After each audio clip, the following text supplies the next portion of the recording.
really start to, I didn't really sit down to edit it until around about November or December. And then, as I was coming to the end of filmmaking and things like that, and the final sort of drive of editing was February, March, April, May of this year.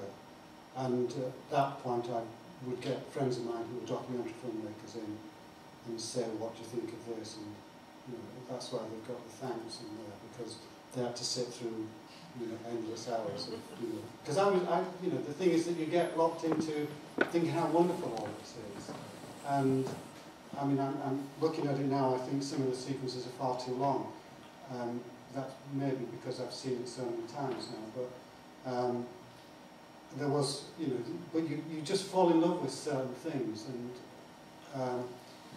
you know, ironically, even the nuns said to me at one point, some of it's too long, Michael, and I thought, well, okay, I've got to do something about this. I mean, if the sisters are saying it's too long, you know, I've got a problem. So, but you know, I think the bulk of the editing was done in February, March of this year. So I'd done an awful lot of filming before that. Any other questions? Yeah. As an addendum to that, is there a chronological continuity in the film, or is it? Yeah, I mean, I suppose those that know, I now count myself as one that knows a little bit. There's the sort of, you can see the year through the seasons. It starts in winter and ends in autumn, and then there is a structure of the divine office. It starts in the morning and goes through the day, and then you get this sort of interruption of Holy Week, so that, I mean, every time they're in the choir, that's something that takes place throughout the day. So it will start at, I think it's Lord's, and it goes to sect, known, and so on, until it ends with Compline at the end. So it has that structure. And I did at one point think I should subtitle each service, and I was talking to the sisters about that, and they said, well, it probably won't make any difference. You know, if you put Lords in, that's not going to mean anything to a lay public, so why bother? You know, the important thing is that you see us praying during the day in that sense. I have one final question. Yeah. During the long periods of filming, obviously you're filming the sisters that are occupied in prayer and the you know, contemplative nature of their worship. How did you occupy your own thoughts? Well, I think if you're filming them, that's your thoughts are occupied by thinking, how am I going to do this, and can I sneak across the choir without disturbing anybody or something like that, and you know, sometimes I would, you know, if I had to film them going into the choir to pray, so I would just remain quietly outside.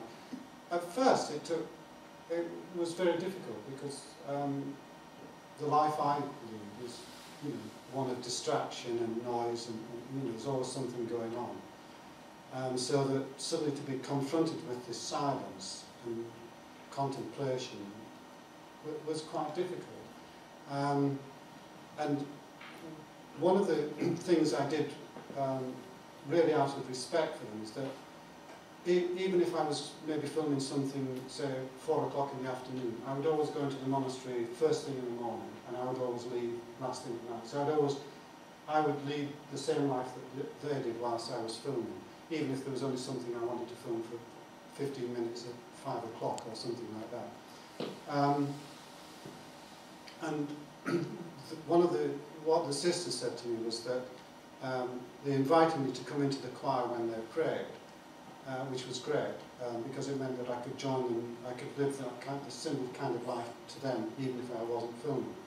And rather sweetly they said, look, Michael, you won't understand anything because you're not Catholic, and so we're going to give you a little chair which will put you down there, and don't bother standing up and bowing and doing all of that, because you won't get the hang of it. Just sit there and, you know, enjoy it, which was very nice, and that's what I did. And then the thing that I found very, very difficult was that the hour of silent prayer, which takes place either between 6 and 7 in the morning or 4 and 5 in the afternoon. And I would sit in the choir with them. And the first few times I would sit down and I think, oh, this could be nice. And then after about 2 minutes I'd be, wanting to move and stuff like that, and looking at my watch and thinking about, and it just seemed absolutely impossible to spend this time. And then I really got into it, and actually I really look forward to this hour of silence every day. It was absolutely one of the things I really look forward to. And I thought, great, that's it. Now that I can do this, as soon as I get out of the monastery and I'm not filming, I'm going to do this every day. It's gone. There's no chance. I just simply can't do that. I mean, I've tried at home and just too many telephone rings, or there's always some record you want to listen to or whatever. It was difficult at first because it's so different to the life that I would normally lead.